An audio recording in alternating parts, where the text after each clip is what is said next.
आज से ठीक 8 दिन के बाद बंगाल में पहले चरण में वोटिंग है। सियासी समर सज चुका है, लेकिन बंगाल की लड़ाई में ट्विस्ट भी है।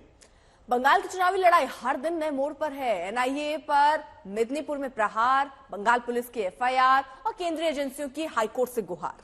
टीएमसी दरअसल कह रहे हैं कि एनआईए का छापा पॉलिटिकली मोटिवेटेड है और चुनाव आयोग ने बंगाल में 100 कंपनी केंद्रीय बल भेजने का फैसला किया है। इस पर भी टीएमसी और बीजेपी में तनातनी है। और गृहमंत्री अमित शाह आज से बंगाल में प्रचार अभियान की शुरुआत कर रहे हैं। बलूरघाट में अमित शाह की रैली है।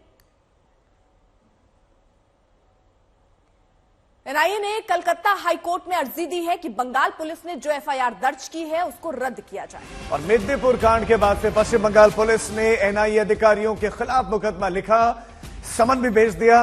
और आपको बता दें 11 अप्रैल को बंगाल पुलिस ने एनआईए अधिकारियों को पूछताछ के लिए बुलाया है। एनआईए पर आरोप है कि उन्होंने महिलाओं से छेड़छाड़ की, तोड़फोड़ की। 6 अप्रैल को एनआईए ने पूर्वी मेदिनीपुर में छापा मारा था। एनआईए पर की गाड़ियों पर तोड़फोड़ हुई और एफआईआर भी हुई।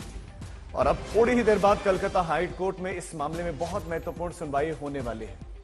अनुपम मिश्रा हमारे साथ हमारे सहयोगी अपडेट के साथ जुड़ चुके हैं। अनुपम, कितनी देर में शुरू होगी सुनवाई?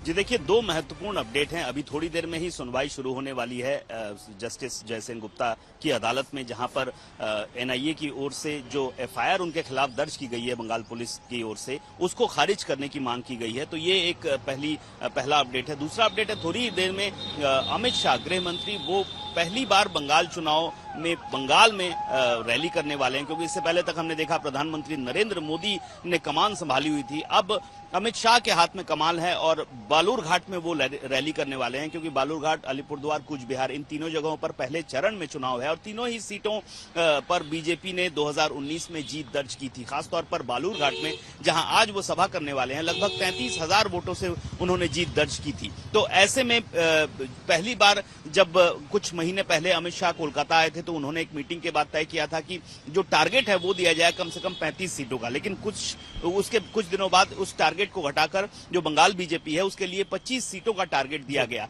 तो अभी बीजेपी की कोशिश है कम से कम 25 चरम पर है। लेकिन अनुपम, आप एक बात सीटों बताएं, चूंकि बहुत महत्वपूर्ण सुनवाई है। टीएमसी आरोप लगा रहे हैं एनआईए पर। एनआईए की तरफ से इन आरोपों पर क्या दलील दी जा रही है जो टीएमसी लगा रही है? जी देखिए, ठीक इसी तरह का मामला संदेशखाली में जब 5 जनवरी को ईडी की टीम पर हमला हुआ था, तो उसके बाद भी ईडी की टीम पर एक मामला किया गया था, जहां पर पश्चिम बंगाल पुलिस ने ईडी के खिलाफ ही शिकायत दर्ज की थी। वहां पर भी ठीक इसी तरह के आरोप थे कि ईडी की टीम ने छेड़खानी की कोशिश की, जबरन घुसी और बाद में हाईकोर्ट जाना पड़ा और हाईकोर्ट ने इन सारी दलीलों को देखते हुए पूरे मामले को स्टे दे दिया था। तो फिलहाल एनआईए की ओर से भी इसी तरह की दलील दी जा रही है। एनआईए का मुख्य रूप से कहना है कि हम तो वहां गए थे छापामारी करने, हम पर ही उल्टा हमला हुआ। ऐसे में ये जो आरोप हम पर लगाया जा रहा है, खासतौर पर 2 तरह के आरोप लगाए गए हैं। जो मनोब्रतो जाना, जो मुख्य आरोपी था जिसको पकड़ने के लिए एनआईए की टीम गई थी, उसकी पत्नी की ओर से लगाए गए थे छेड़खानी और ट्रेसपास के। तो उन दोनों आरोपों को खारिज करने की मांग के साथ एनआईए अपनी दलील पेश कर रही है।